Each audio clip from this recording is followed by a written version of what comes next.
నమస్కారం. ఈటీవీ 2 తీర్థయాత్ర కార్యక్రమానికి స్వాగతం. కలౌ వెంకట నాయకః.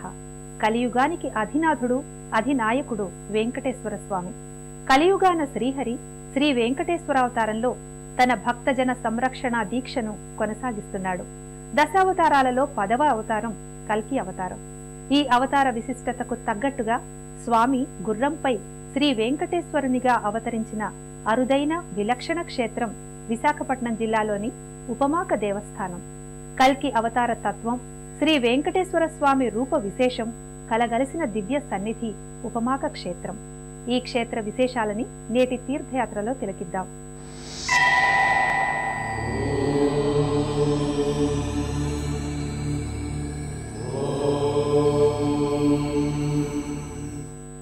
కలియుగంలో తన భక్తుల మొరలని ఆలకించటానికి శ్రీ వెంకటేశ్వరుడిగా 4 ప్రదేశాలలో అవతరిస్తానని కశ్యప మహర్షికి శ్రీహరి వరమిచ్చాడు. అవి వెంకటాద్రి, ద్వారకా తిరుమల, వాడపల్లి, ఉపమాక. ఈ ఉపమాక క్షేత్రంలో విశేషించి స్వామి కల్కి వెంకటేశ్వరునిగా అవతరిస్తానని పేర్కొన్నాడు. ఆ నేపథ్యంలో వెంకటేశ్వరుడు గరుడాద్రిపై నెలకొన్న దివ్యక్షేత్రం ఉపమాక. విశాఖపట్నం జిల్లా నక్కపల్లి మండలంలోని ఉపమాక క్షేత్రం ప్రకృతి సౌందర్యంతో అలరారుతోంది. కొండ కోనలతో పచ్చటి ప్రకృతి పరిమళించిన ఈ క్షేత్రం అత్యంత ఆహ్లాదకరంగా పరిఢవిల్లుతోంది. గరుడాద్రిగా వ్యవహరించే ఓ భారీ పర్వత సానువులపై ఈ సన్నిధి నెలకొని ఉంది. అల్లంత దూరం నుంచే తరు లతలతో ఆకుపచ్చని కొండగా గరుడాద్రి భాసిల్లుతోంది.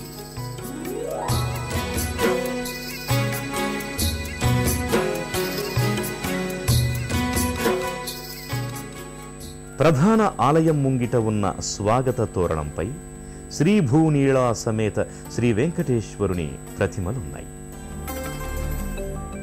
మహిమాన్వితుడైన ఉపమాక వెంకటేశ్వర స్వామి ఆలయ ప్రాకారం ముంగిట 3 అంతస్తుల రాజగోపురం, దానిపై పంచకలశాలు అమరి ఉన్నాయి.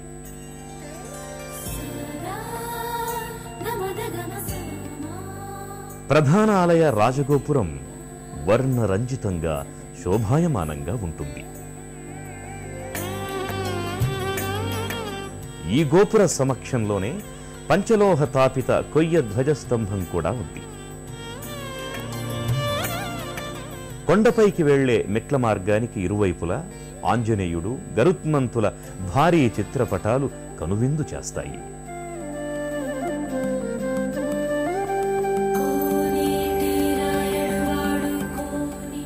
ఉపమాకలో వేంచేసి ఉన్న శ్రీ కల్కి వెంకటేశ్వర స్వామిని దర్శించుకోవడానికి భక్తులు మెట్ల మార్గం ద్వారా కొండ ఎగువకు తమ ప్రయాణాన్ని సాగిస్తారు.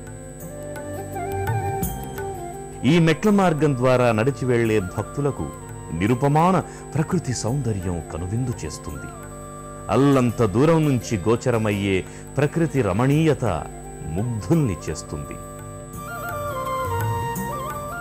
సృష్టి విలాసం ఎంత శోభస్కరంగా ఉందో అవగతమవుతుంది.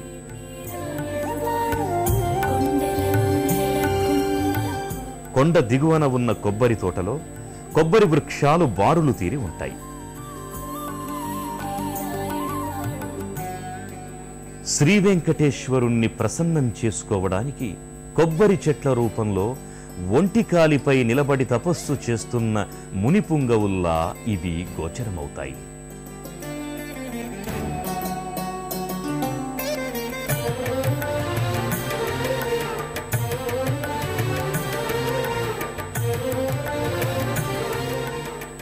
స్వామి నెలకొన్న గరుడాద్రిపై తిరునామం, శంఖుచక్రాలు భారీ ఆకృతిలో నెలకొని ఉన్నాయి. ప్రధాన ఆలయం ముఖమంటప రాతి స్తంభ సమన్వితంగా ఉంటుంది.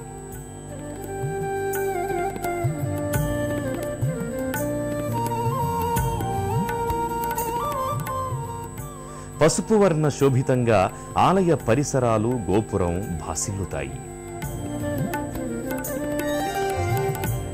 గర్భాలయాన్ని ఆనుకొని ఉన్న పెద్ద బండపై పసుపు కుంకుమలు అలంకరించి ఉంటాయి. తిరునామాలు శంఖచక్రాలతో కూడిన శ్రీవారి చిత్తరువు ఫలకంపై నెలకొని ఉంటుంది. ఉపమాక వెంకటేశ్వర స్వామి ఆలయం ఎంతో పురాణ ప్రసిద్ధమైనది. ఎందరో యోగులు, మునులు, సిద్ధపురుషులు తపమాచరించి స్వామి అనుగ్రహానికి పాత్రులైన దివ్య స్థలి ఇది. కశ్యపుడు, గరుత్మంతుడు, నారదుడు, బ్రహ్మ వంటి వారు ఎందరో ఇక్కడ శ్రీహరి అనుగ్రహానికి పాత్రులై స్వామిని శ్రీనివాస రూపంలో ఆరాధించుకుని తరించారు. క్రీస్తు శకం 6వ శతాబ్దంలో తూర్పుగోదావరి జిల్లా కాండ్రేగుల సంస్థానాధీశుడైన శ్రీకృష్ణ భూపాలుడు ఉపమాక వెంకటేశ్వర స్వామికి ఆలయాన్ని నిర్మించినట్లు స్థల పురాణాన్ని బట్టి తెలుస్తోంది. బ్రహ్మ వైవర్త పురాణంలో గరుడాచల మహత్యంలో ఈ క్షేత్ర వివరాలు సమగ్రంగా ఉన్నాయి. ఉపమాక క్షేత్ర వైభవాన్ని పలు పురాణాలు విశదంగా వివరించాయి. బ్రహ్మదేవుని దగ్గర ఉన్న వేదాల్ని సోమకాసురుడు దొంగలించినప్పుడు బ్రహ్మ శ్రీహరిని శరణు వేడాడు.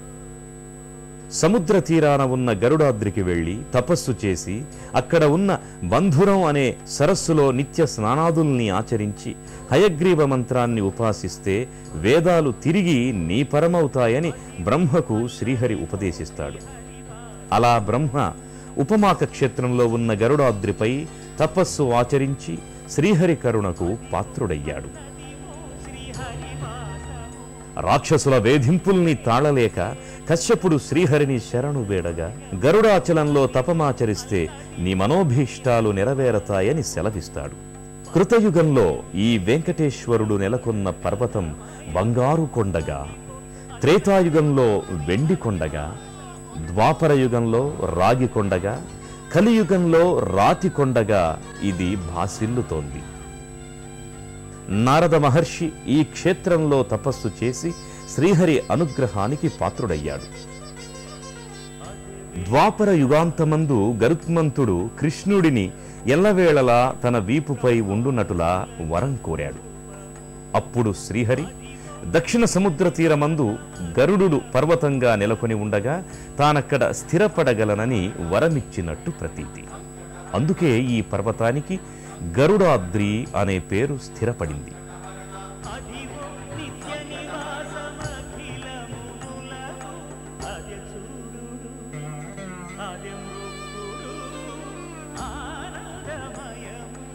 క్రీస్తు శకము 17-18వ శతాబ్దంలో పిఠాపుర సంస్థానాధీశులు ఈ స్వామిని విశేషంగా ఆరాధించేవారు.